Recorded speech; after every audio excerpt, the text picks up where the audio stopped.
Okay, good. We're rolling on this. I don't know. I kind of want to sound like Tom Hanks. Tom Hanks in Splash or Tom Hanks in Saving Private Ryan? Tom Hanks in The Terminal. Ah, Nice. Russian voice, or Very Ukrainian good. accent. Very good. Well, this is the first episode of our podcast. We've entitled it Cosmic Sandbox. Welcome to the show, everybody. Welcome to the show. That's right. That's a clap. It's a golf clap. That's a clap. And it took us roughly, I think, 3 months to come up with that title. So I know. Well, all because of we couldn't use Beyond the Box. Yeah. Edit that out. Don't talk about it.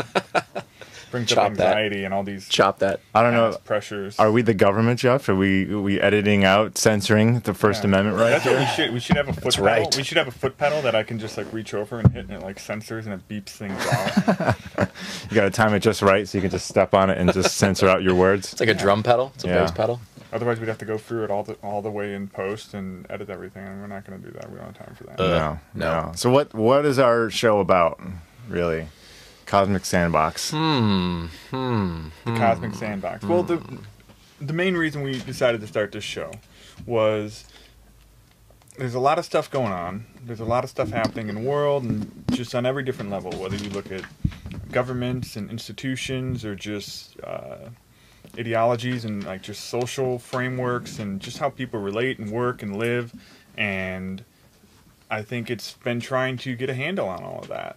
And I think all of us in our own way have gone through just a variety of changes over the last few years that have led to this sense. I don't want, everybody calls it like the awakening, like you're having some kind of a global awakening, and everybody has their own personal awakening to things and there's so many different levels, and I think it's just a sense of these conversations have been so helpful. They've been so beneficial, the way we all sit around and jam and talk about this stuff. And it's helped me tremendously to have a better sense of clarity on everything, whether it's just my own personal stuff, like big macro picture world type stuff, and just how other people are affected, like learning how to talk about certain things with people, because there's so many touchy subjects that you don't even want to talk about. Yeah, and I feel like for me, when you do get into those subjects, with people who are really comfortable with talking without their ideas, that's when things get really interesting. I love those big picture conversations where you could talk about fringe stuff and again, not have somebody get blown up on you or judge you or whatever, and just see where the conversation goes. I like that. Yeah. So. Most deaf. It's one of those places you can feel safe in when you want to talk about the ideas that you've researched on your own and the questions that you may have about the things that have come up in your life. And it's nice to be able to be in a place where you can voice those opinions and you can voice those theories and those thoughts, and you can bounce them off other people. You can have that be in a conversation. You can have it be in a light discussion. You can even have a small argument in it, and it can be in a safe place. So, I mean, going back to what Geoff had said earlier, we are at a place where I feel that more and more people are bombarded with so much information on a daily basis. You have so much access at this point.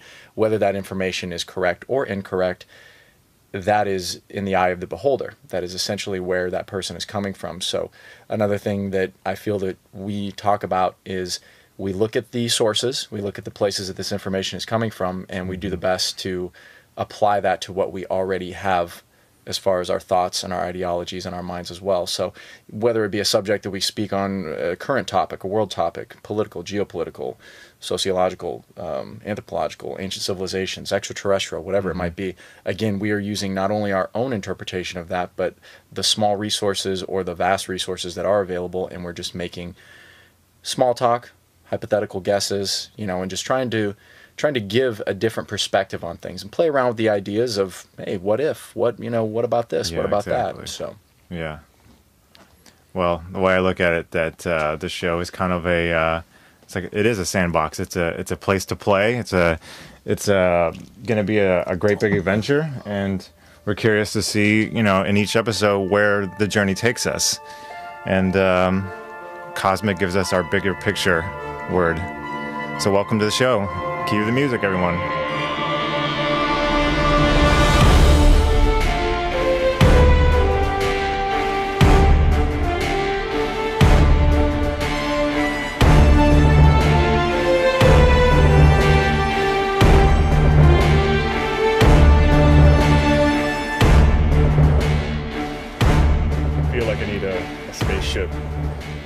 You do. To emerge from a spaceship after that, and then just it's like in the middle of a football stadium, and all these people are just like, "What the fuck is this guy doing?" I just touched down in mine, so I don't know what you're talking about. I just touched down. It's pretty awesome. I love it. Pretty It's awesome. so big. It's so big. It's a big song. I like it. Good. That's how we kick it off in a cosmic fashion. I do like that. I think that's the best way. Like in the name. Well, this goes back a little bit into our conversation of even just trying to come up with the name, because it has to be a summation of the type of conversations we want to have, that we're going to talk about. And this whole notion of like a cosmic sandbox, like it just sounds silly, but that's exactly what it is. It's supposed to just be I think the key is the ability to have conversations without feeling like you're going to get judged or there's anything is really taboo. It's just like a creative space for you to sit down and just throw out anything and see where that goes, and ask big questions, ask what if, and kind of really extrapolate to the extreme on just any particular subject that still encompasses a lot of the stuff that is this big picture environment. Like when we talk about, like we've talked about, you and I, Matt, talked a lot about this whole notion of going from almost a Earth-based society to more of a cosmic galactic type society, and that's a massive shift, and that the difference in perception from one point to the other is just huge. Yeah, and I think maybe that's probably why people are starting to think that that's why UFOs or extraterrestrials aren't coming to visit us, is because maybe we're not ready for that yet. Yeah. And this was interesting too, is it's stages. It's learning how to talk about these things in stages to people. And I think when I first started becoming aware of a lot of things, especially from the angle of the government and the economic policies, and how just war and history and all of these things, like how they all factor together. And there's this tendency, I think, to initially want to just bombard everyone. You want to just like rip the Band-Aid off. You just want to pull the sunglasses off people and be like, don't you see what's going on? Yeah, you want to come up to them and tell them, don't you see what's going on? And it's almost like you like the shock factor. Like there's a little bit like I wish I had Spock's mind meld technology and just like walk around to random people in the mall and just like slap my hand on their face, and then they just start convulsing, and then oh my god, like, they would know everything that's going on. But that would just be, it would be wrong. It would be wrong to impress that. That's like going to how is that any different from going to a 7-year-old kid and just dropping like, here's all the problems you're going to deal with, and here's what's going on. He's 7. He doesn't need to know this crap right now. And so there's a process, and everybody's process is a little different, but it's taking your time and stages to figure it out and talk about it and bring it out to people. But the one even today though, like everything is still figuring out. How I felt like a month ago or 2 months ago is radically different, perhaps in some small way today, over something, and it's all about that perspective. So like you said about the UFO thing with ETs coming here, and a lot of people not being ready for that. A lot of people aren't really, as much as I want that to be something right now, and just as much as I want to be there, that'd be really difficult for certain people to accept with their belief structures and their fear structure too, because of all the propaganda and all that crap. So there's a lot of fear associated with a lot of people think right off the bat of gray aliens, the big eyes, the big scary abductions and things like that. That's what most people think of. And even when I brought it up to my own mom around Christmas, she said basically, I don't want to be around for that. I don't want to have to deal with if aliens are coming, I don't want to be around for that. And I think that maybe a lot of people kind of feel that way, you know. I think the key word is that. What is that? What is that to your mom? I don't want to be around for that. What is she seeing? Because everybody has something you think about. Yeah, exactly.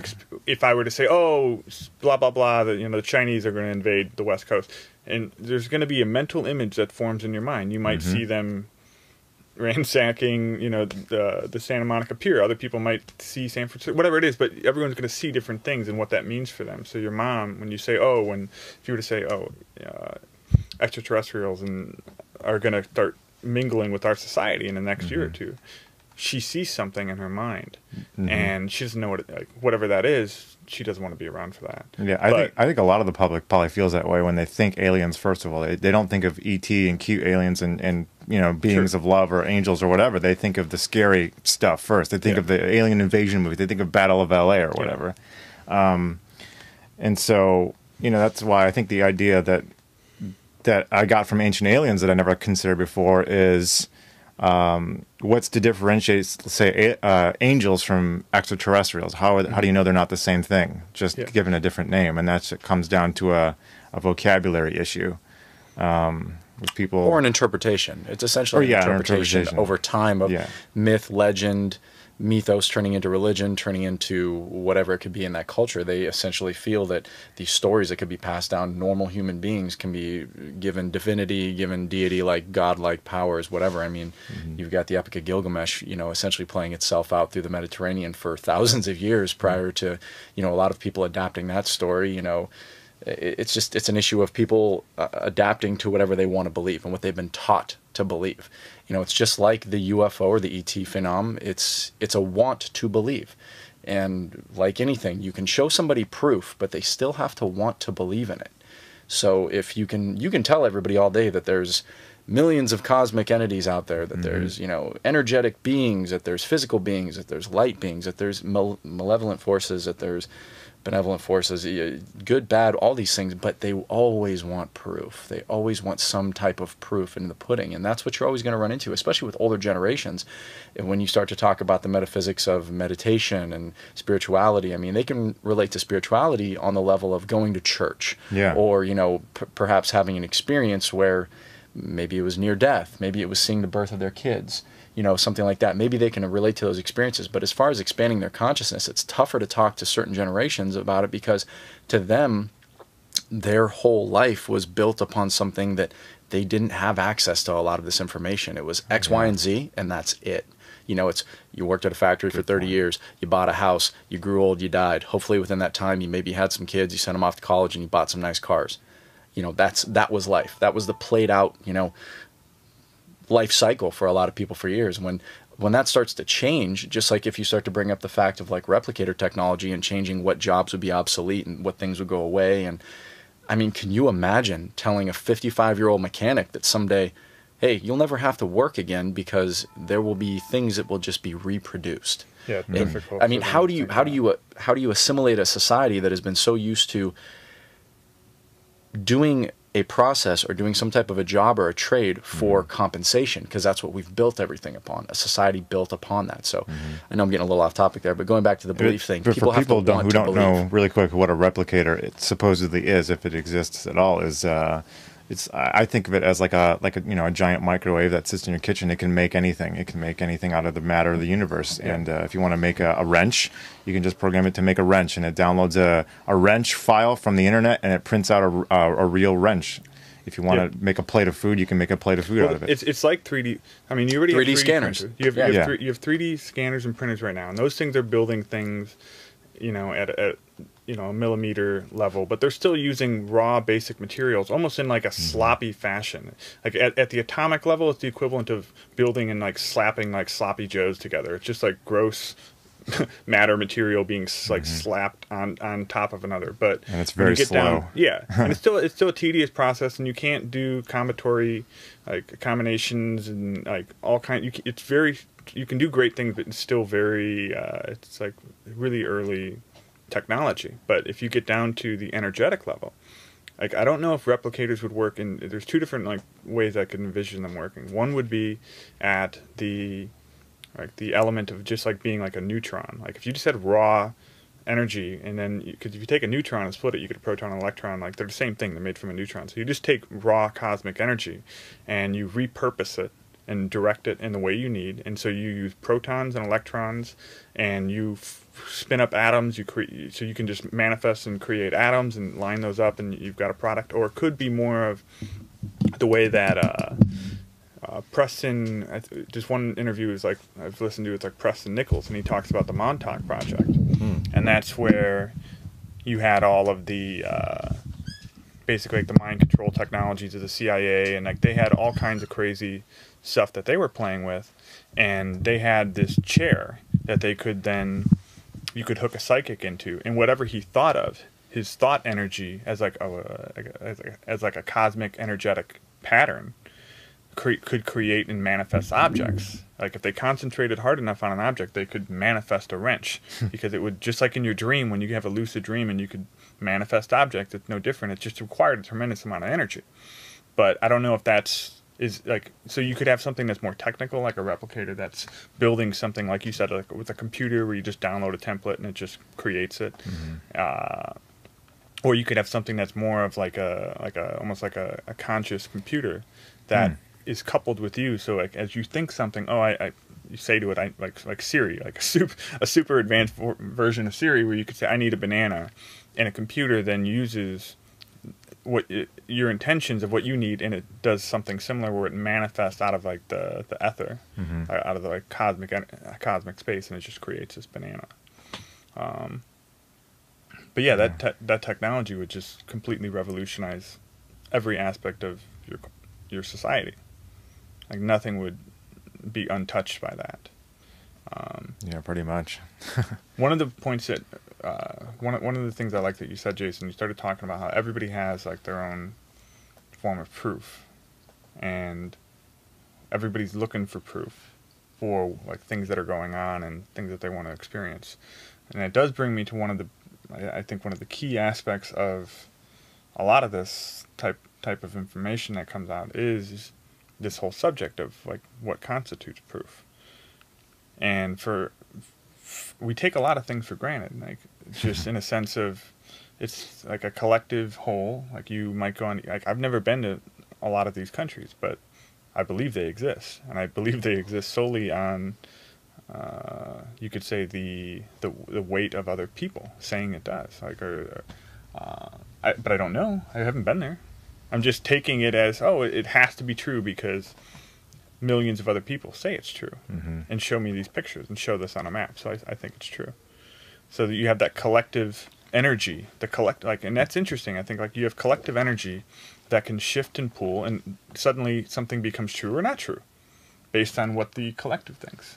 And it takes you into, when you read things like Brave New World, 1984, and it's like society as a whole. If you manipulate society at a macro level, and you can, even with some of the ET stuff, if you put out 20 movies that are basically saying alien invasions are going to come and they're horrible, they're going to kill you all, that conditioning, that programming has a huge effect on the macro picture, the macro level of how people perceive something, perceive the reality. Absolutely, yeah. And go ahead. Well, one thing I was going to just add on with that, I feel a lot of the times too, for as much of a negative picture that puts out there with, a lot of the invasion type films and things like that, unfortunately, we're talking about studios that look at making money. They're looking at selling tickets and putting asses in seats, essentially. So what film is going to sell more? A film with guns and explosions and cool ships and stuff like that? Or a film about a race coming down and helping out clean up pollution or helping out expanding consciousness? That film is not going to sell the same as another film that is like Battlefield LA. And again, you may have a small market that can hit where people will say, oh, this was a great film, I really enjoyed this. And if done well, if done correctly, perhaps it could do well. But again, look at a film like Avatar. You essentially have Jurassic Park meets Dances with Wolves. So you've got a lot of crazy action. You've got this peacefaring race on this planet that they go to, and they just want to, be one with this collective, symbiont organism within their home world. But we can't just have a film about some explorers going there and meeting them. Instead, we need conflict, because that is what people will go to see. It's a reflection, though, of our current environment. Exactly. But the reason that the environment is that way is because that's what sells. Now, if things were to change, let's say over a period of 50 years, and those films are not doing as well, and the films about consciousness and relaxation and meditation and things like that do start to sell, you bet your ass they'll start making movies like that. But right now, it's about making money. And the money that will be made is in conflict. You have a smaller market. You have a smaller market of films that are made that fall into that line of that make you think a little bit harder. And again, those films don't necessarily get your big blockbuster budgets and whatnot, because again, those aren't going to put in the most money. They need something that 13 to 18-year-old demographic is going to go see, and they don't want to see something that essentially tells them, look a little bit further. Look a little bit beyond this. You know, like a film like Inception, for example. Great subject matter, fantastic story, shot very well. Christopher Nolan does a great job with it. That film was a little bit outside of the mold of what they thought it was going to do as far as what the budget that was allocated for it and then the money that it made, because it wasn't your necessary, you know, like superhero blockbuster. It wasn't, you know, it was discussing a subject about dreams and dreams within dreams that people sometimes will look at that and just go, look, I had to think too much. I didn't enjoy that movie. Okay, that's that's true, but it is this reflection of that environment, right? And you could, just as much as everything is constantly in motion, and nothing is ever static. So you could say, well, right now, exactly right now, that's what I'm talking about. The 13 to 18-year-old range, that movie, you could say, let's just say Inception is too complicated for them. The majority of them, it's just, that's way too complicated. Just a generalization, right? Yeah. But they're still in motion. So they're going to go either more this way or that way. So to some people, some 14, 15-year-old kids saw Inception and it blew the doors open. It opened their minds, and it's shifted the energy of, let's say, that collective, where a few of them are now going, okay, and they're thinking deeper about issues. And to other ones, they're like, no, I'm not going to, this is way too complicated for me. But you're still, with Inception, you maybe pull like this ocean a little bit to the right, whereas if you put out just a ridiculous crap movie that you could say totally panders to that market, and it's just got some TNA, and it's got some like violence and just stupid crap, and it's funny, you could say, oh, that swings it to a little bit more to the left. And if you were to like pump out an Inception every year and stick it right in that age range over a period of 10 years, it might radically alter, and suddenly they're all appreciating more of those movies. But to the contrary, if you were to give them a Jersey Shore feature every year, then it might bring it even further down, where you're like, suddenly the 13 to 18 range is now like, oh, you got to make stuff that like would be satisfactory for a 9 to 12-year-old or something. Like it's constantly in motion. It's constantly moving. I totally forgot where I was going to go with this. But well, I kind of think that's kind of a cool direction that District 9 took. It was a little bit more of a flip-flop. Yeah. It did. It played with both. It played with both. Yeah, it touched in a lot of different ways, and it makes you think about things. And like that movie we were watching some of these movies, it's horrible. Some of these movies are horrible, and you would go, oh, okay, this movie sells.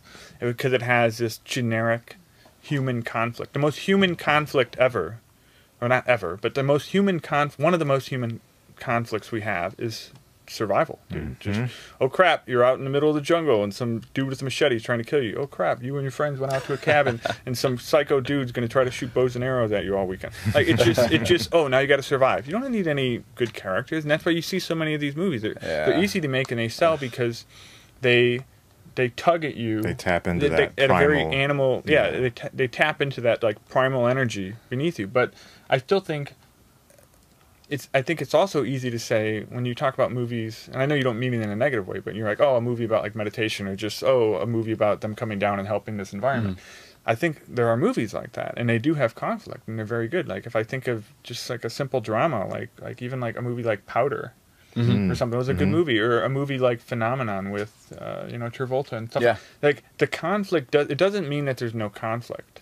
Like conflict could be primal, but I think you can also, like District 9, it does have primal conflict, but it also has I think what makes the movie rewatchable, and the reason I watched the movie like 5 times, is because it's not just, oh, dude got this virus and now his arm's like all ganky like a lobster and people are trying to kill him. If it was just that, you'd kind of half-ass watch it while you were playing ping pong or something like that. But because it has this additional conflict, the deep, it tugs at you at like, it starts tugging at you like higher up, like intellectually it starts playing with you, and you get more engrossed by all of that.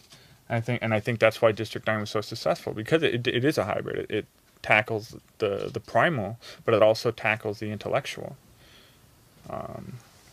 So I think like you could still like I think it is important to try with movies, like especially science fiction, is finding that middle ground where you have something that's action orientated, but you also like have the intellectual challenge. You have that additional like higher, but something to reach for, where you do step a little bit out of your box, and it's not. But if you go too cerebral, like Inception, I love Inception, but I think that was like the perfect mix. At least for me, it was a perfect mix. It was far enough. It was enough of a challenge for me to watch, and I had to pay attention. Yeah. But it wasn't too challenging, and it wasn't too boring or predictable either. Yeah. So. But I do agree with Jason that it did have some issues with getting butts in the seat, because it didn't appeal that much to kids in high school, and it's tough because a lot of just like a certain class of people, like a certain types of people, just were not interested in seeing that movie. I mean, we can use the word class, or we can even use the word majority. Like, because again, when they look at the numbers, when their CPAs, when their CFOs are looking at everything, they're looking at the majority. What is the broadest spectrum we can hit? We can use music as another analogy. You know, when you always talk about artists that started off doing their original sound, and they had this great sound that they first started with, and then, you know, you'll hear people say, oh, they sold out, man. They went pop. They did this. They went pop. And then they sound like everybody else, or they kind of don't sound like their old stuff, and their old stuff is so good. Well, the reason that they go pop, the reason that they do this is because when marketing executives get a hold of them, when the people that have the decisions to make a lot of money get a hold of them, they go, okay, we can look at this pie chart and we can make 25%, or we can flip this around and we can make 85%, and we can go with the majority here. So essentially, a lot of people will, to use the term again loosely, you know, sell out. They'll sell out that way because they want to hit a larger market. Now, some people stay true. That's like making a PG-13 Die Hard movie. Exactly. Oh, God, exactly. Man. God, how can Die Hard be PG-13? Come on, man. John McClane. Okay. It's got to be R all day. The tagline of the movie has the F word in it. So, yeah. So that's a perfect example of what you're talking about too, in movies at least. Terrible. I mean, and like Geoff had mentioned earlier, you know, when you do have more people making a conscious shift to be more informed, more educated, more aware of what's going on, I think that happens with not only a societal shift, but it happens with age and maturity and things like that. Because you could show me a movie. You could show me Inception 15 years ago, and I would have been like, oh, dude, cool movie. I liked it. It was cool. You show me the movie now, and I can read so much deeper into it. So, again, that's the age-old question of, you know, maturity always kind of tends to calm a mind a little bit, or sometimes make it a little crazier. But maturity can always bring a little bit more clarity with things. You have more life experiences to pull from. You have more intuition and more to back up your basis for comparisons on things that you've read or learned or just looked into on your own. You've had more of a journey yourself, so you can now backtrack and go, okay, I used to think like this. Now I think like this. I can see where this is going. You know, and if, you know, I don't know, maybe you guys can chime in on that. Like, I don't know how a society itself can grow as far as maturity goes when you're always going to have youth. That's just, you know, youth will always be there. But how do you have that maturity at a very young level? Is it having a better educated society overall? I mean, because I think that's a good thing. I definitely think it's a social thing. I think of maybe I don't know. I think of maybe of like Buddhist monks, you know, little kids were meditating and were able to maybe, like what we were talking about, Geoff, achieving manipulation of matter or things like that from a very young age, and they grow up with a completely different view and take on things than somebody growing up in, you know, in the inner city who likes Grand Theft Auto and likes, you know, potato chips and drinking and smoking weed. It's totally different things that they want when they hit like puberty. Yeah, you're a product of your environment. You're Very programmed. True. Like Very there's that true. old. I don't know the exact friggin' saying, but it's something like it. I think it goes back to like how something people in church would say, but people would say, you know, give me a kid when he's like 4 or 5 and he's mine. If I can program a mind from the age of like 4 years old to 5 years old, but until he's 15, I can do whatever I want with that kid, because you're basically.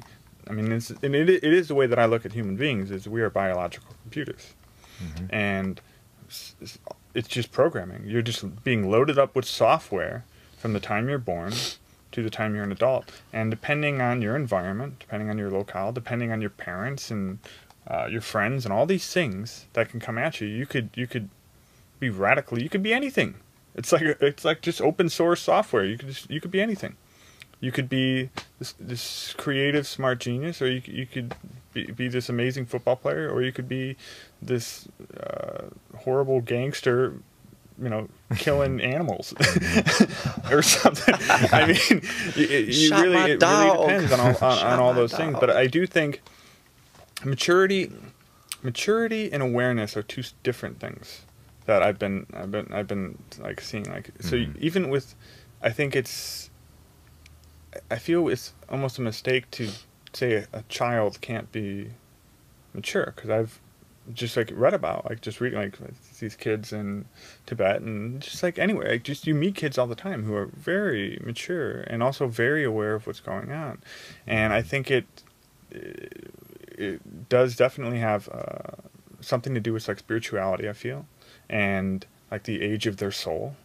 Some people are much younger souls, and it could be a 70-year-old man, and he's much younger. He's still learning. Mm-hmm. You're talking about in a reincarnation kind of in a reincarnation concept. Kind of he's still a baby. He's a 75-year-old man, but he's a baby, maybe on a spiritual or more of a galactic level. But then you could have somebody else who's a 7-year-old kid who's lived 15,000 lifetimes. And by the time he's 20, he's got more wisdom than you could ever possibly imagine.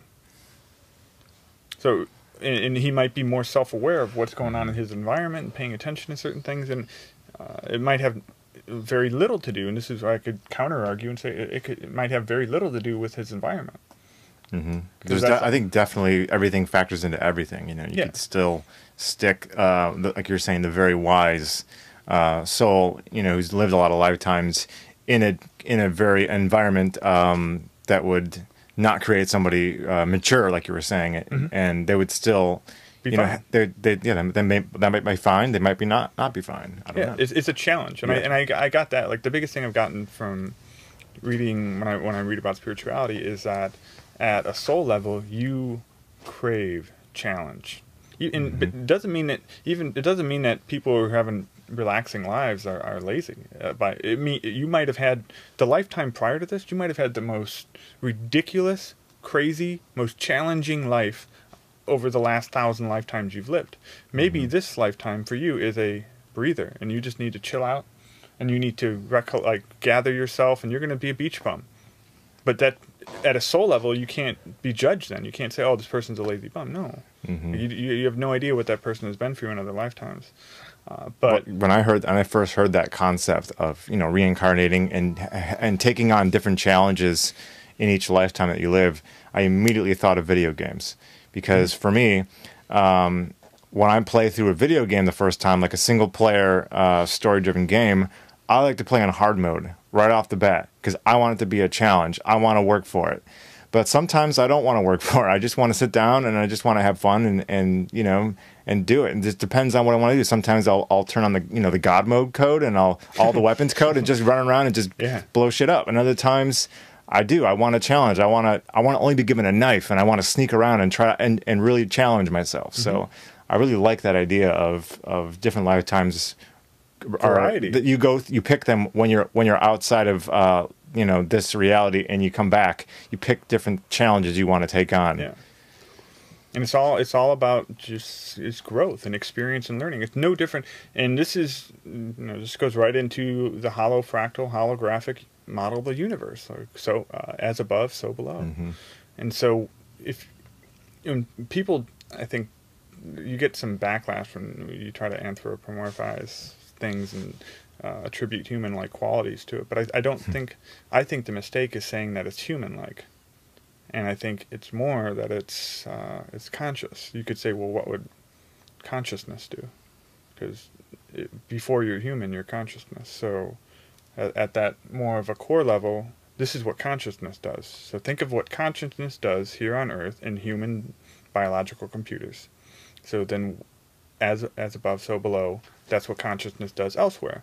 So the same way you like variety, the same way you appreciate challenge. You don't want to go if you're playing football, it's you want a challenge. If you're going to play any kind of sport, you want a challenge. for the most part. Like it's part of, you could say, human nature, or I could say that's consciousness. That's the nature of consciousness, is to want a challenge. And so I also think that does, even with that relaxing life, the same way you might, I've just finished working on a movie for 4 months, and I'm going to take a week off. Okay, you're taking a week off could be the equivalent of, man, as consciousness, I've just had like 10 wicked lifetimes, and I'm going to take a few of them off. I'm going to take a few lifetimes off. I need a breather. I'm just going to relax a little bit. So there's nothing wrong with being relaxing and just enjoying the ride. And I think you see that. You could look at people around the world and they're like, so-and-so over there is just chilling out, having a great time. And you might see that. You might be like, that's great that they're just enjoying their life. Whereas the guy sitting next to you might be thinking in his mind that this guy's such a bum. And it's so funny. Yeah. Yeah, and he's like thinking, I want to, I got so many things I want to do. I got so many things I want to do. So many, whatever those goals are, whether they're, life achievements or monetary, or, they want to have a family or whatever their goals are. And they look at this guy who's just backpacking a country and living on, on the road or whatever, and has no possessions and has no cares in the world, really. Yeah. Two very different perspectives.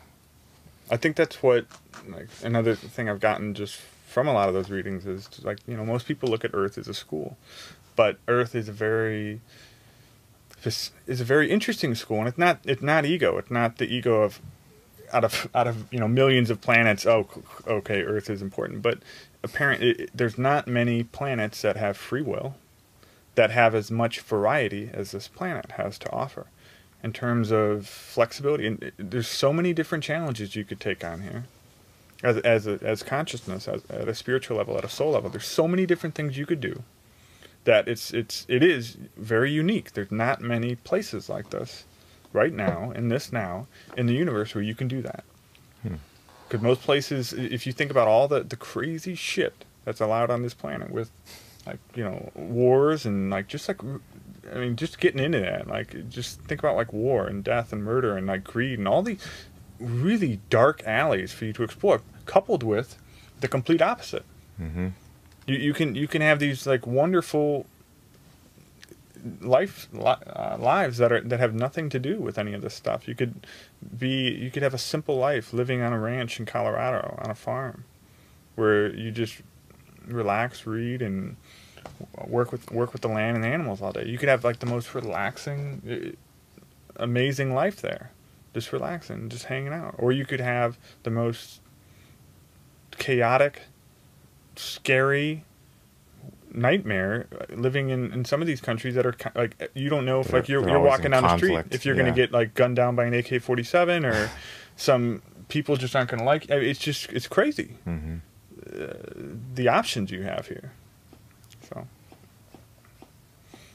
I like that. The video game thing, though, is great that you brought up. The video game analogy is a really good way to talk about some of this stuff with people, especially when you get into the nature of reality and you start talking about it from a holographic perspective. Even from a physical design aspect. As a guy who's done a little bit of game design in his youth, working with game engines, seeing how 3D first person shooters are built and the way the engines work. You kind of there was a paper I remember I read a long time ago that I think I've sent both of you guys at some point, that explained the parallels between our universe and a simulation. Mm-hmm. And there were so many great analogies in there about the way things work in physics. And even recently, I remember Neil deGrasse Tyson was talking about that one of his colleagues had found a type of error correction. Mm-hmm. What do you call it?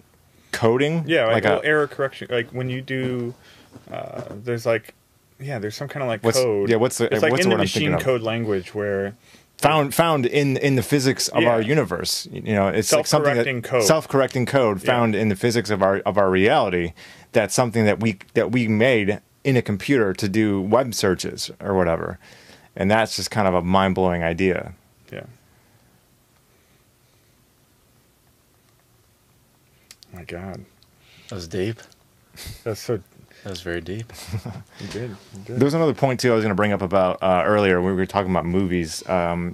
With life experiences, going through more experiences and getting different viewpoints on things is The Matrix.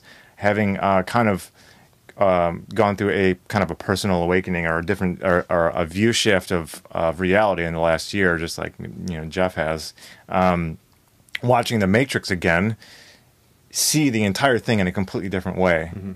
And the same thing is also true for the directors of the movie themselves, which they've said in recent interviews for Cloud Atlas. They've said that they've gone back and watched their movies and they've seen things that even they didn't realize they were putting into their own movie, and completely different perspectives that they never had before. And they're the ones who made the freaking movie. So, I don't know. I just found The Matrix to be really interesting. It is. There's a lot of parallels. Yeah. There's a lot. I think it's one of the best most important pieces of art and entertainment we've had in a long time, just because of the fact that it is a blockbuster action, hacker movie, but it's also a very philosophical movie, a very, big picture, view analysis of reality. What is reality? It makes you think. It makes you think beyond traditional just thinking. Yeah. Like you expand, and that's like another big reason we wanted to do this. Is you get in these conversations with people, and even the ones we've had with each other, where it's a constant, just so much. And I love to ramble. I'm so good at this. Pulling out the rambling.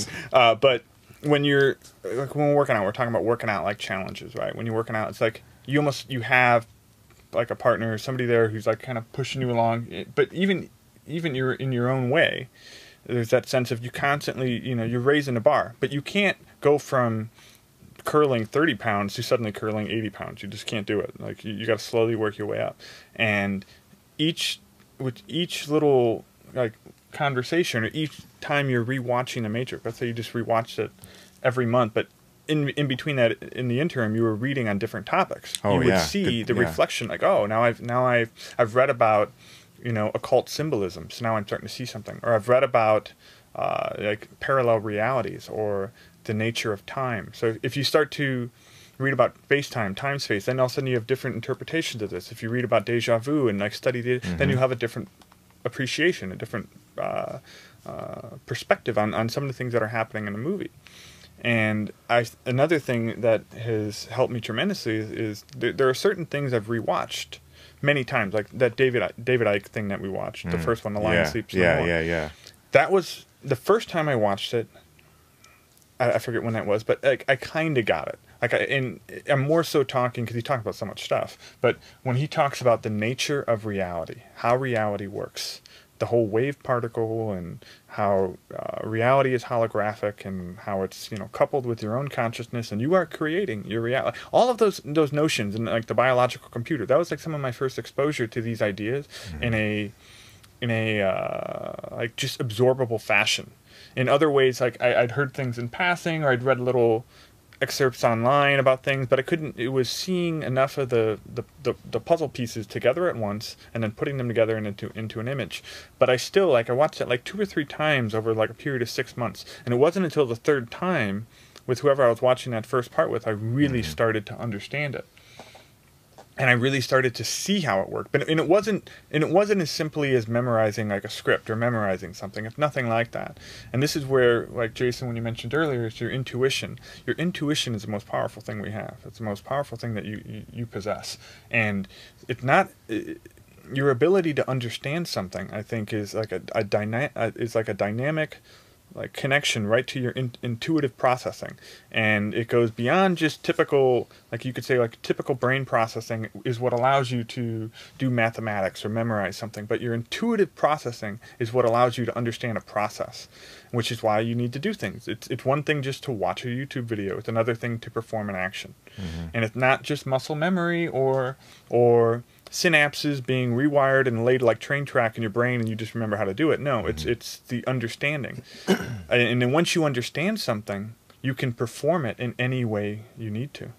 And do you remember that guy who there's this linguist? It's one of those guys. Oh yeah, he's like but he can learn languages like that. Like boom, here's a language, you got to learn it, and give him a week or two, he will understand the proper syntax. He'll understand or like just like the structure of how the words are used and phonetically, and I don't even know if I'm using the right friggin' terms, but within a week or two, this guy can speak any language, and it's not because he's not memorizing everything. What he's understanding is his intuition is helping him to understand how it works. Because once he knows how it works, you can just do just about anything. Just like it would be easy for me to build this structure we're in if I just followed a plan, right? I could follow the plan and go, oh, I could build this. I'll put this door here. I'll learn about drywall and put all these studs in here. But if I just learn how to be a builder, and if I learn all of the fundamental concepts and I understand them, now I can build this. But then after this, I can go build something bigger, better. And after that, I can go build this and that and this and that and this and that and bigger and you can start getting very creative, and you're not inhibited by just the traditional template. And I feel like there's like a difference between like template thinking, where people think like a template, and it's just memorizing a process. Yeah, it's easier to think that way. It's easier to do it that way. So it's hard for us to change our gears. But I think we can all do that. And I think we all do it in small ways, and we're starting to. But that goes back to the programming and how you've been brought up. So, like you were talking earlier about factory, like, oh, guys working in the factory, what do they expect? Okay, I just stamp, sheet metal, or I just pour lead, or whatever I do. It's a repetitive mechanical process. And you get shit when I'm editing, like even today, I'm just sitting there relinking media clips, right? It's a mechanical process. I'm basically just a little computer. I can have, I can have a podcast or an interview going, or a book on tape, and I'm just sitting there for hours just doing a repeatable action for 4 or 5 hours, and it's just a memory thing. There's nothing creative about it. There's nothing intuitive about it. After you do it like maybe 6 or 7 times, at least for me, it's like 6 or 7 times. I don't have to think about it anymore. It's memorized in my body, and it just kind of does it. You just perform the actions. Absolutely. It's almost like a subconscious thing now. Yeah. But once you and this is why I think, and I always appreciated this and I'm very self-taught in all the software I've ever learned, and it's because I would do a few tutorials and I would see what they were doing. I would pay attention. I would pay specific attention to the tools they were using and how they were using them. And I tried to avoid just trying to memorize their process. I was just saying, well, what are they using this for? How are they doing this? And then, because once I understood that, I could understand the software. So when I was in high school, I could learn all this freaking software because all I had to do was, like this guy learning the language. I just got to figure out the code. I think the guy you're talking about is called David Wynn Miller. Is that right? No, that's the quantum syntax grammar dude. But he was talking about, like you're saying, learning languages really fast from the way he looks at them. Yeah, I mean, he's got his own. Like, that guy has like a photographic memory, and he also has very strong intuitive capabilities, like intuitive processing. So I think that's why he's able to do that. But there's this guy. He's a Swedish guy. He's a Swedish or Icelandic. He learned Icelandic in a week, or something like that. And he went on television. Like, somebody challenged him to learn Icelandic. I heard that's like the hardest language to learn difficult. Or something, right? And he went away, and you could say, "Oh, he's lying." He knew it all along. Whatever. Where's the proof? Where's the truth? Again, if you want to believe it, you can, or it's really up to you at that point. But regardless, I mean, it's pretty fascinating. I remember watching him. It was just fascinating how he could do that. But it's not. And there's all kinds of cool stuff. Like there's that guy who can look out of the airplane and just. Boom! I just need to look for like 5 seconds, and then he can draw the whole city. He'll draw like a 80-inch by 200-inch like giant. It'll be like totally accurate, down to the windows and like the levels of every building.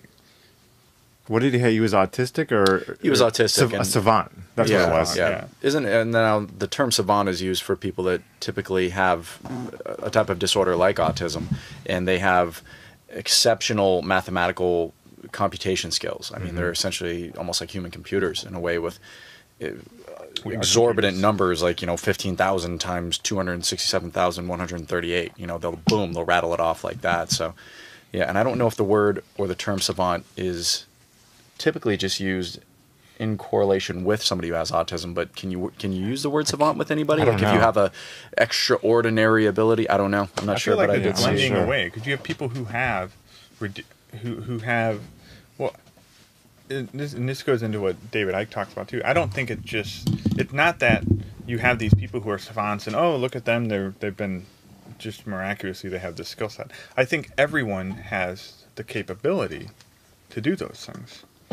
And there was another fascinating story I read or came across, I don't remember the guy's name, but it was somebody who thought it was fascinating how people who would memorize number sequences and like memorizing decks of cards and all that kind of stuff. And there's like tournaments, there's competitions. And this guy was just he was just a journalist, a writer, and he was following around some people who did this stuff.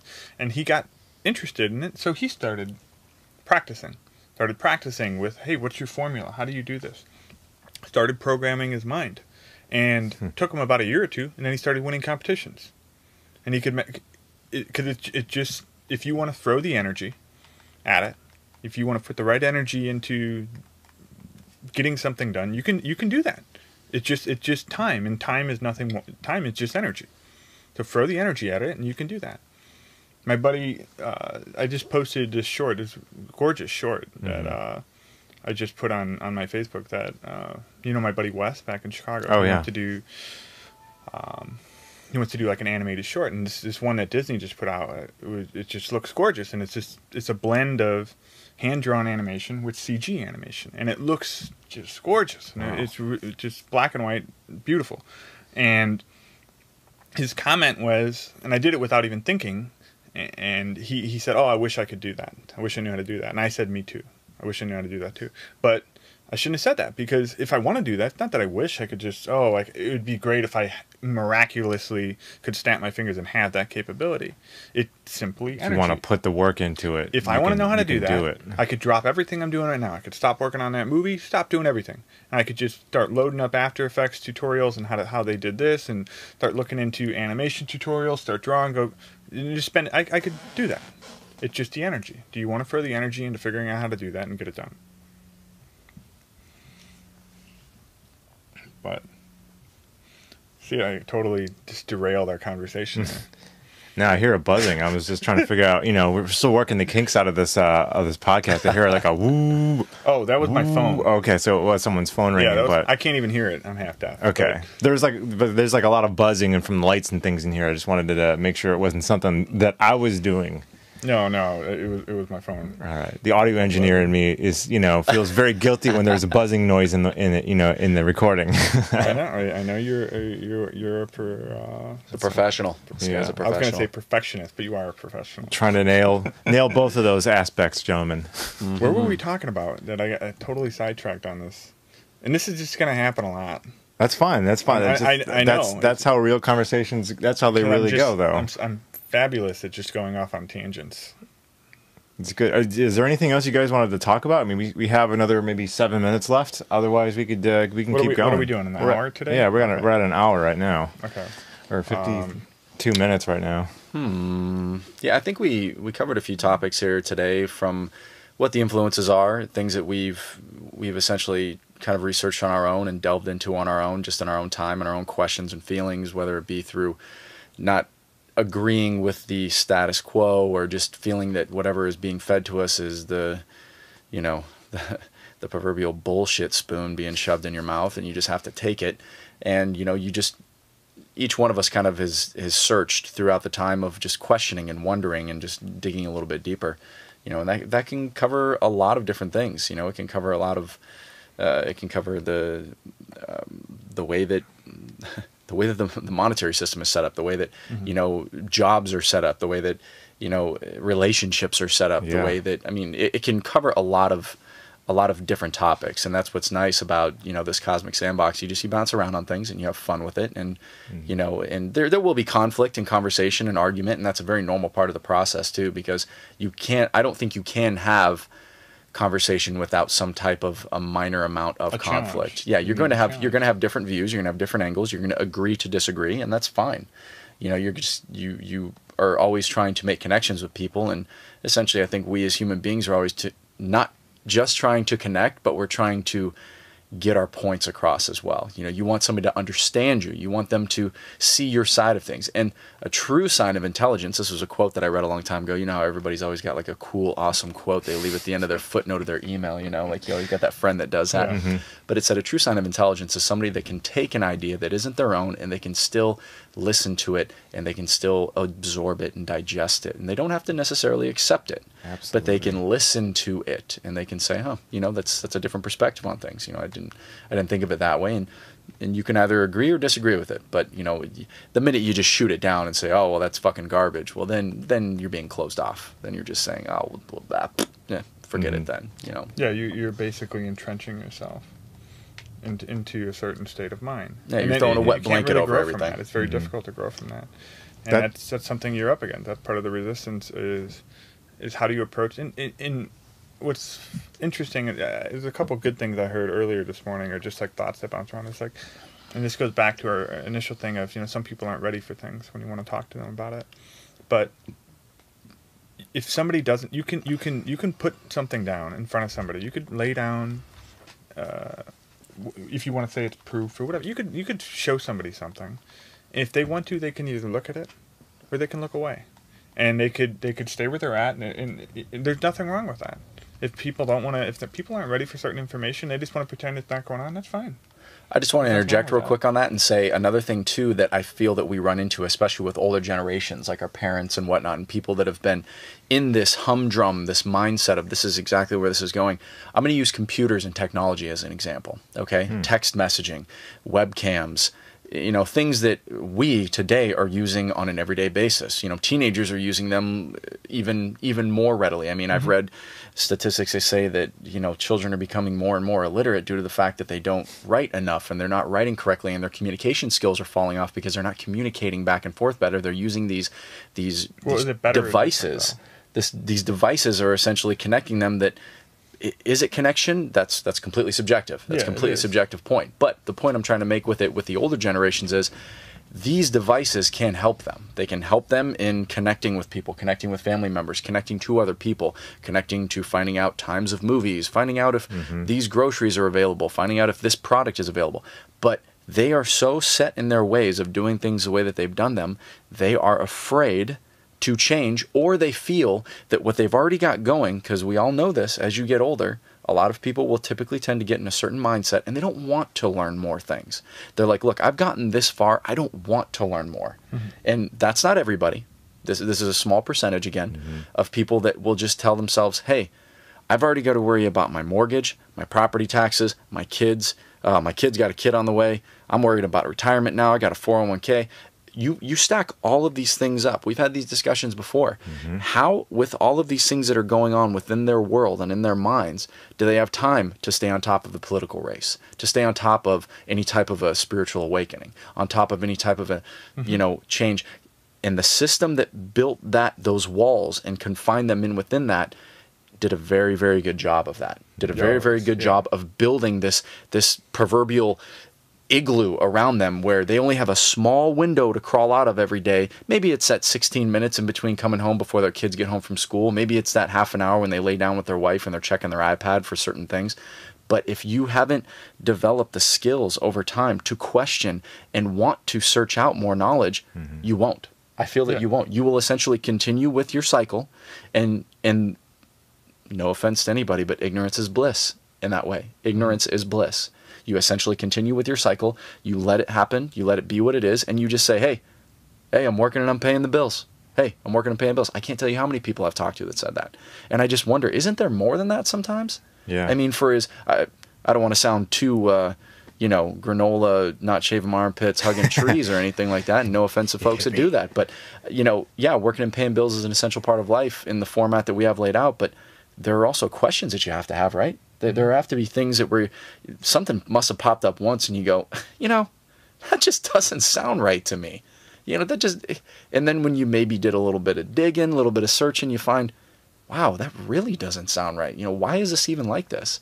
Whether it be just studying ancient civilizations, studying, the way that your local government is set up, the way that your national government is set up, those are all questions that sometimes people are so ingrained in their everyday processes, they just don't want to let more water into the bowl. They don't have time to deal with it. That article that you put up yesterday, I read that about your life has been very planned out good. for you. Really it was a very great good article, but it's very true. People don't have it, and I have been blessed because I have not had a 9-to-5 job for years. That is the only reason that I had the time to do this. Yeah, and that's exactly what that guy says in the beginning. That's exactly what that guy says in the beginning. Remember when he said, I had so much more time to take personal time, go for walks, read books, meditate.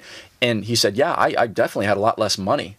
I had a lot less money when I was doing these things. But then when I went back into the grain of doing the 45 to 60 hours a week, then I had more money, but I didn't have that personal satisfaction, that personal gratification. So you are constantly sacrificing what you have available and what is at your fingertips to... Are you playing the game of keeping up with the Joneses? Hey, they just bought a new house and a new car, and if I don't do this and do that, I won't have those nice things, and I won't have this, and I won't have that. Whereas, going back to what Matt said earlier, what makes you happy with what you have? Are you happy enough with what you have? The guy that just goes backpacking across Europe, and the guy that just, he's living out of his backpack for 30 days, and sure, he doesn't have the greatest place to sleep in. He's not staying at the nicest hotels and eating at the nicest restaurants, but it's the journey that he's taking, and perhaps it's a personal awakening for him. Maybe that's an eye-opening experience of seeing how people interact and seeing how people treat him or her in that case.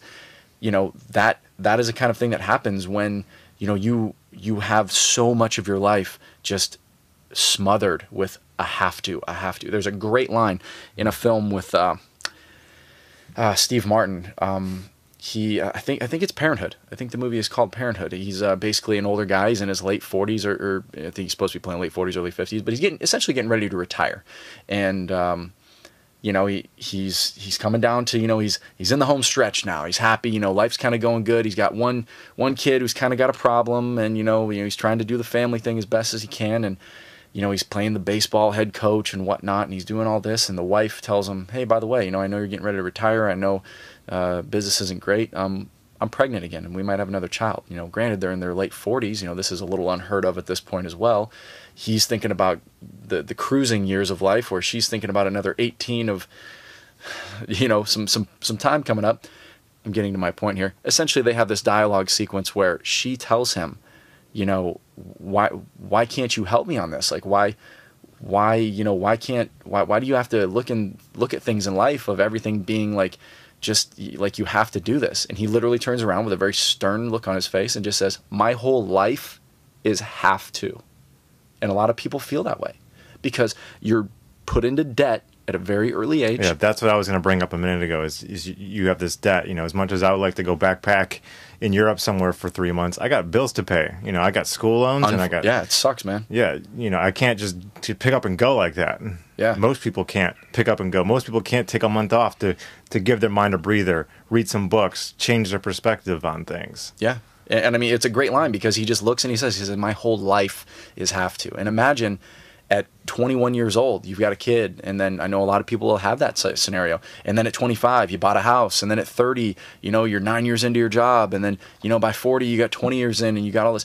You have these have tos that are building. They're building. They're all these have tos, these have tos, these have tos. Responsibilities. Yeah. And those are things that just keep building. And once those have tos get to a pinnacle point, you either just you're still on the raft ride down the rapids, or you eventually just fucking jump out. Just shrug your fucking shoulders. Yeah. Done. Yeah. It's but again, a lot of that goes back to what we were talking about with people just not wanting to bring more in, whether it's your mom, Matt, saying, look, my life's good as it is. I don't want to deal with these other influences or these other possibilities coming in. My life is complicated as enough as it is. I don't want to deal with that. That will be a very, very, very common response to any type of radical new age thinking of any kind of things. It'll just be, look, I don't want to deal with that. Just like computer. My grandmother looks at a computer and goes, I don't want to touch those things. I don't want to touch those things. I think that is beautiful though. That you have all those opportunities. You have that the tolerance of a planet. Like if you could get to the point where, imagine if kids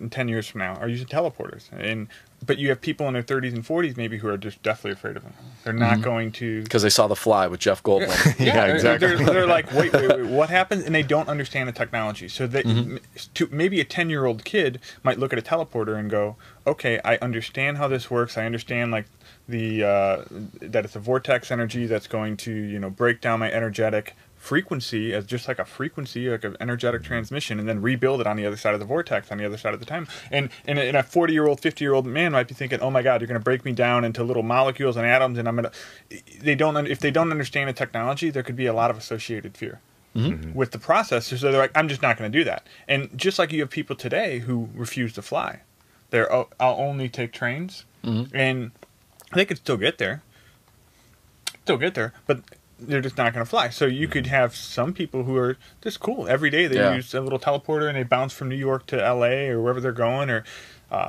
no problems going up in electrogravitic or anti-gravitic, disc craft and flying around or something. Whereas other people, that totally might freak them out. Yeah. And they don't know, what if it drops out of the sky? I don't want to go in. I'll take the train. I'll meet you there. I'll take the bullet train or the mag train underground or something. But they're just not going to want to do it. They're not going to want to teleport. They're not going to want to go out into space, and that's fine. Just as much as your grandma doesn't want to use your computer, that's fine. You're going to have the blending. You're going to have the merging of two worlds. And I use that in a loose, generalized term as well, because I do know some older folks that love using webcams and they love being able to connect and keep up with the times and things like that. I was just using mine as an example of. But it's a good example. She is basically not deathly afraid, but to her it's a very alien foreign device. She doesn't need it, and it also just because of her lifestyle. Whereas I look at certain things and I'm like, I don't need certain things, or I do need certain things for my comfort because of my conditioning, because of my programming. And so you're always going to have a certain overlap, a certain merging of the worlds. You still do today. You have tribes in Africa, you have tribes in South America who don't even know, they have no idea what an iPhone is. They have no idea. You could try to explain to them maybe what the internet is, but they don't even know what a computer is. And well, some of them have never even seen other races other than their own. Yeah. I mean, they haven't seen a white person, an Asian person, a Mexican person. They've never seen this. They've been literally just. That's crazy. I mean, yeah, isn't that nuts to think about that certain people have never seen these other things, but they've been so not sheltered. I guess sheltered. Because of what their society is. But it's just like.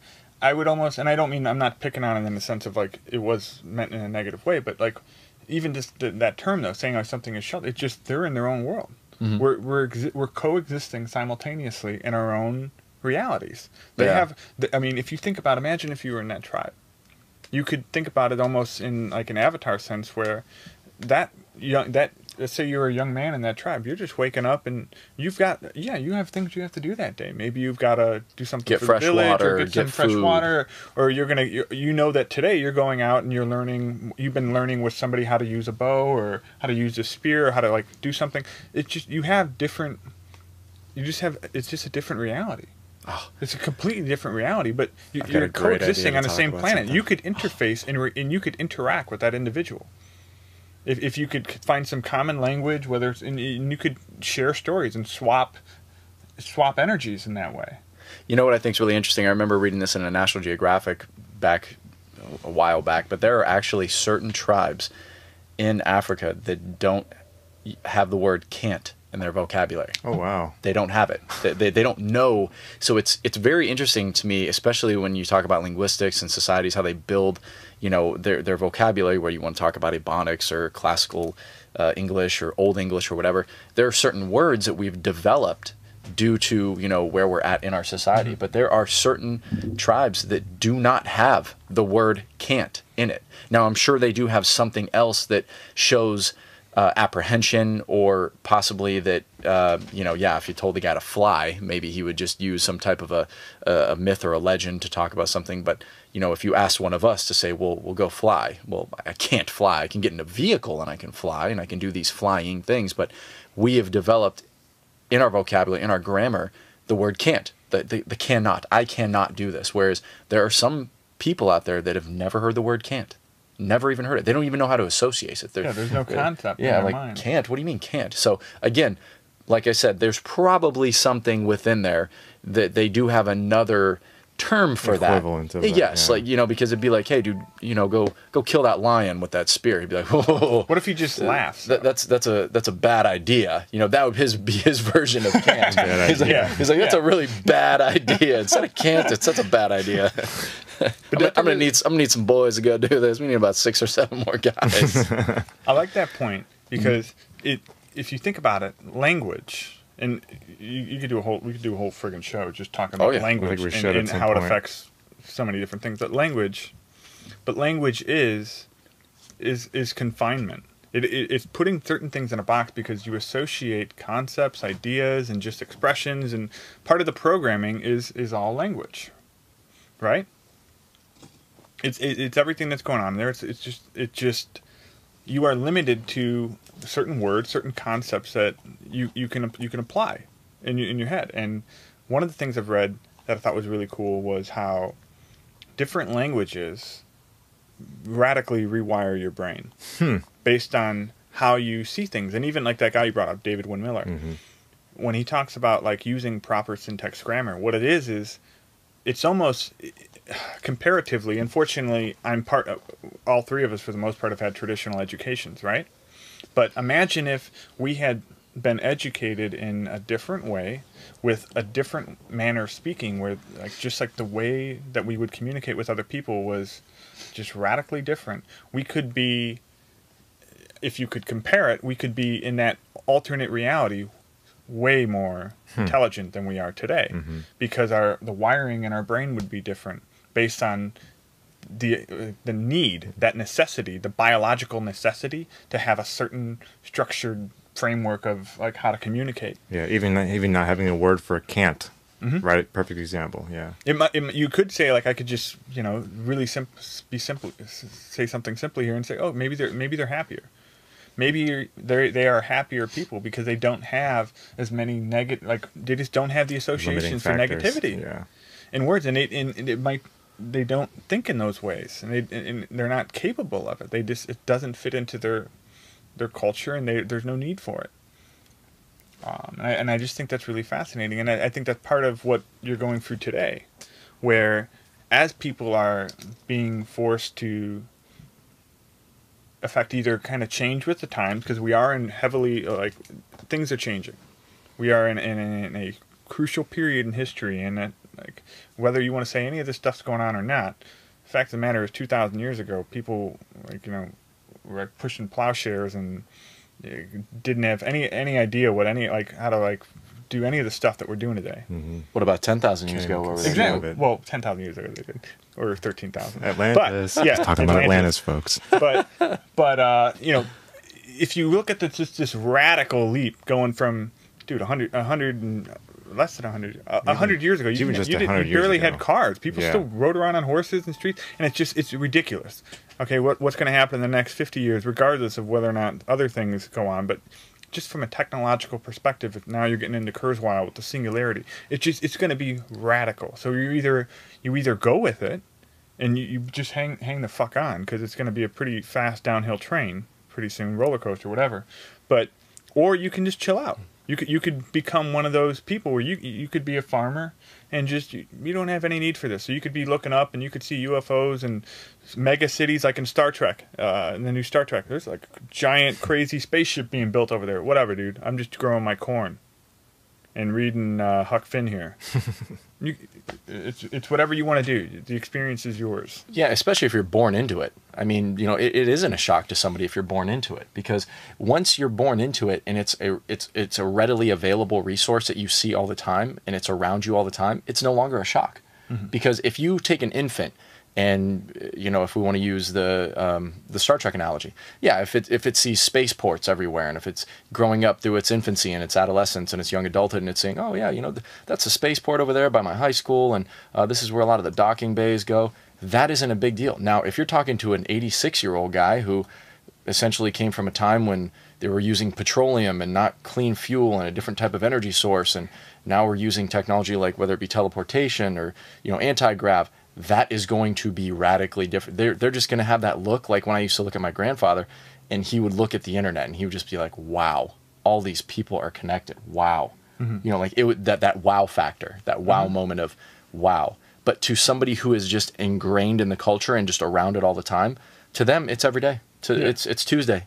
It's Tuesday to them. You're very comfortable. Yeah, and I think that's normal for any generation to look back and just say, remember where they came from. You know, they remember where they came from, what they had to do, what they didn't have to do, and you know, that'll always be something I think human beings will do, because we have that ability to always kind of we compare. We're always in a comparison mode with things. You know, we look at where we've come from, where we're going, where we're at. You know, and you know, whether you're bettering yourself, it's a comparison. It's you know, it's a process of the journey. You know, but.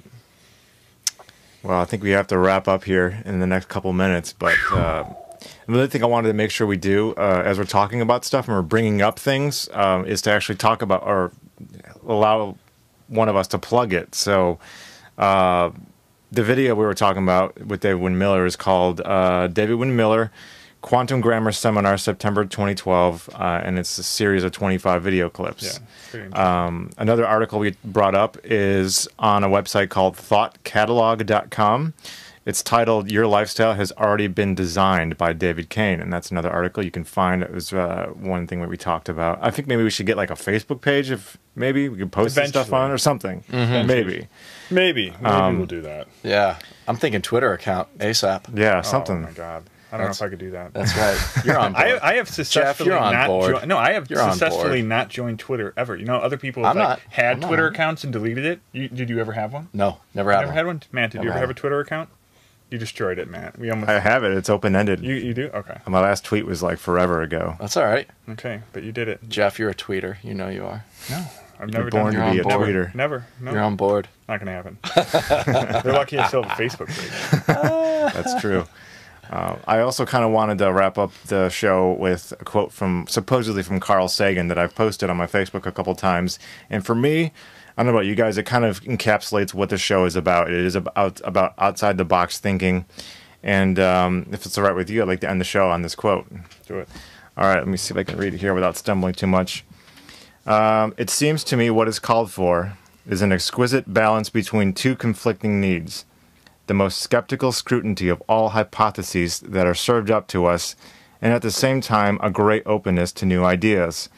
Obviously those two modes of thought are in some tension, but if you're able to exercise only one of these modes, whichever one it is, you're in deep trouble.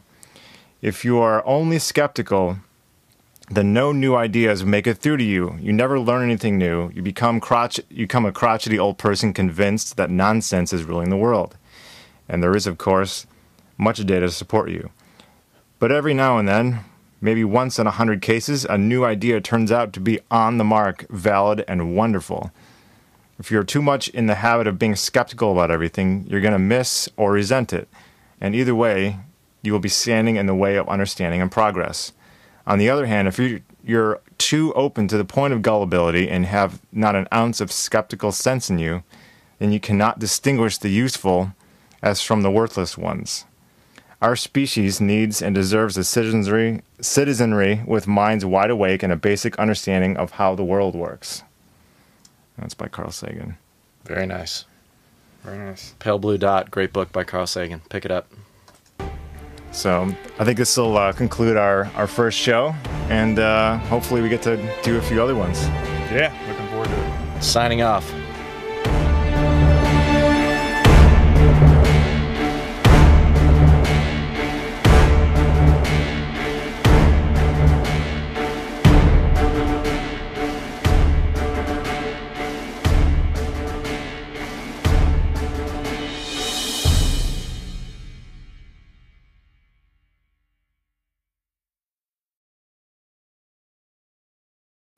Have a better sense of clarity on everything, whether it's just my own personal stuff, like big macro picture world type stuff, and just how other people are affected, like learning how to talk about certain things with people, because there's so many touchy subjects that you don't even want to talk about. Yeah, and I feel like for me, when you do get into those subjects, you know, with people who are really comfortable with talking without their ideas, that's when things get really interesting. I love those big picture conversations where you could talk about fringe stuff and you know, again, not have somebody get blown up on you or judge you or whatever, and just see where the conversation goes. Yeah, I like that.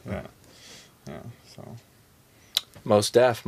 It's one of those places you can feel safe in when you want to talk about the ideas that you've researched on your own, and the questions that you may have about the things that have come up in your life, and you know, it's nice to be able to be in a place where you can voice those opinions and you can voice those theories and those thoughts and you can bounce them off other people.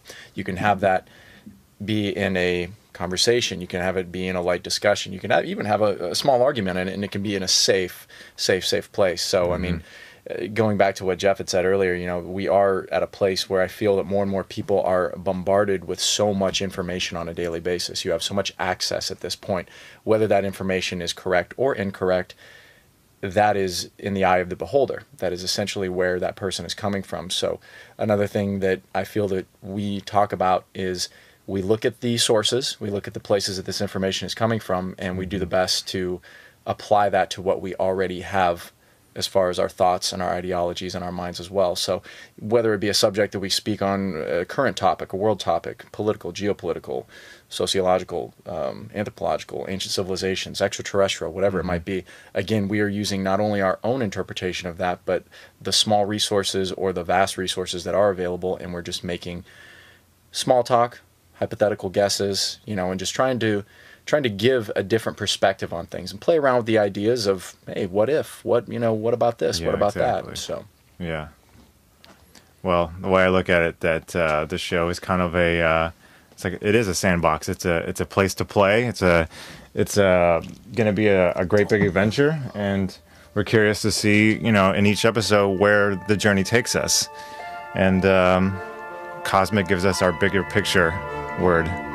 So welcome to the show. Cue the music, everyone. I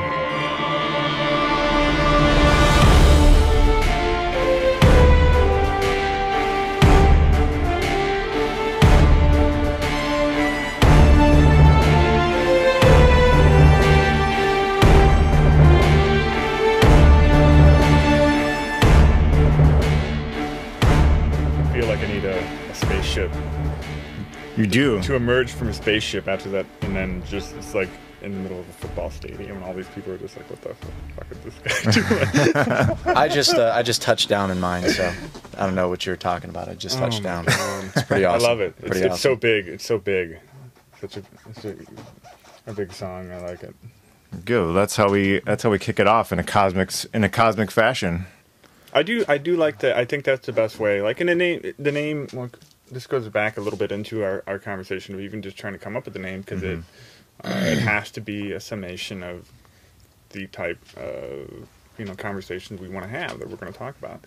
And this whole notion of like a cosmic sandbox, like, it just sounds silly, but that's exactly what it is. It's supposed to just be I think the key is the ability to have conversations without feeling like you're going to get judged or there's anything is really taboo.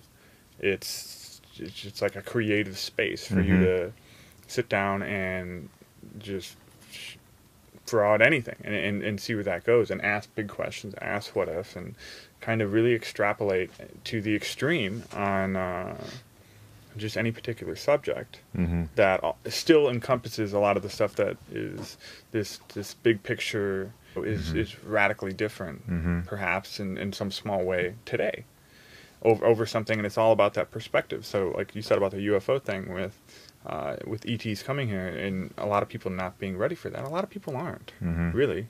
As much as I want that to be something right now, and just you know, as much as I want to be there, that'd be really difficult for certain people to accept with their belief structures and their fear structure too, because of all the propaganda and all that crap. So there's a lot of fear associated with it. A lot of people think right off the bat of gray aliens, the big eyes, you know, the big scary abductions and things like that. That's what most people think of. And even when I brought it up to my own mom around Christmas, she said basically, I don't want to be around for that. I don't want to have to deal with you know, if aliens are coming, I don't want to be around for that. And I think that maybe a lot of people kind of feel that way, you know. I think the key word is that. What is that? What is that to your mom? I don't want to be around for that. What is she seeing? Because everybody has something you think about. Yeah, exactly. If I were to say, oh, blah, blah, blah, the Chinese are going to invade the West Coast, and there's going to be a mental image that forms in your mind. You might see them ransacking, the Santa Monica Pier. Other people might see San Francisco, whatever it is, but everyone's going to see different things and what that means for them. So your mom, when you say, if you were to say, extraterrestrials and are going to start mingling with our society in the next year or two. She sees something in her mind, and she doesn't know what whatever that is. She doesn't want to be around for that. Yeah, I think a lot of the public probably feels that way when they think aliens. First of all, they don't think of ET and cute aliens and beings of love or angels or whatever. They think of the scary stuff first. They think of the alien invasion movie. They think of Battle of LA or whatever. And so that's why I think the idea that I got from Ancient Aliens that I never considered before is what's to differentiate, say, angels from extraterrestrials? How do you know they're not the same thing, just given a different name? And it comes down to Okay, good. We're rolling on this. I don't know. I kind of want to sound like Tom Hanks. Tom Hanks in Splash or Tom Hanks in Saving Private Ryan? Tom Hanks in The Terminal. Ah, nice. Russian voice, a very Ukrainian good. accent. Very good. Well, this is the first episode of our podcast. We've entitled it Cosmic Sandbox. Welcome to the show, everybody. Welcome to the show. That's right. That's a clap. It's a golf clap. That's a clap. And it took us roughly, I think, 3 months to come up with that title. So I know. Well, all because of we couldn't use Beyond the Box. Yeah. Edit that out. Don't talk about it.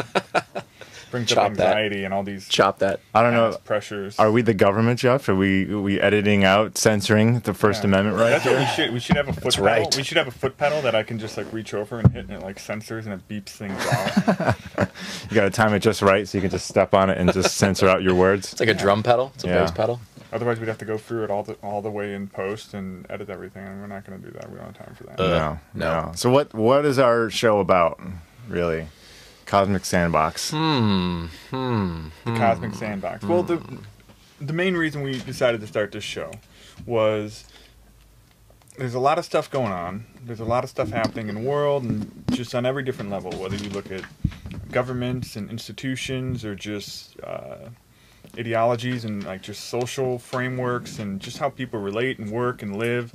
And I think it's been trying to get a handle on all of that.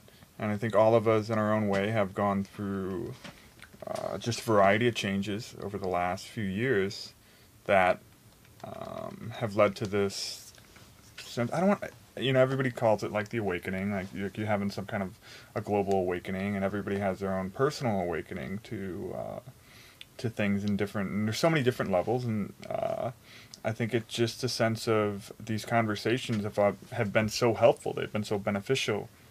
The way we all sit around and jam and talk about this stuff, and it's helped me tremendously to environment. When we talk about, we've talked about, you and I, Matt, talked a lot about this whole notion of going from almost a Earth-based society to more of a cosmic, galactic type society, and that's a massive shift, and that the difference in perception from one point to the other is just huge. Yeah, and I think maybe that's probably why people are starting to think that that's why UFOs or extraterrestrials aren't coming to visit us, is because maybe we're not ready for that yet. Yeah.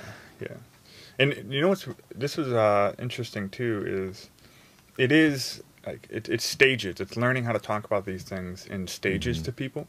And I think when I first started becoming aware of a lot of things, especially from the angle of the government and the economic policies, and how just war and history and all of these things, how they all factor together.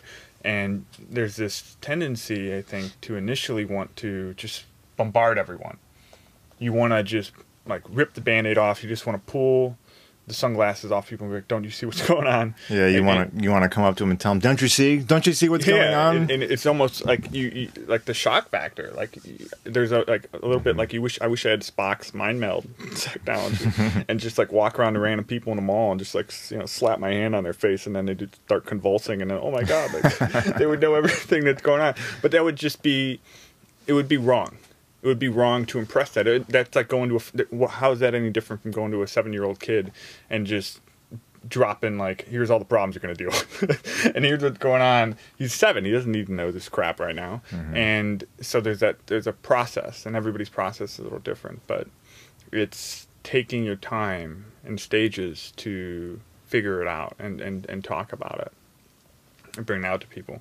But the one even today though, everything is still figuring out how I felt like a month ago or 2 months ago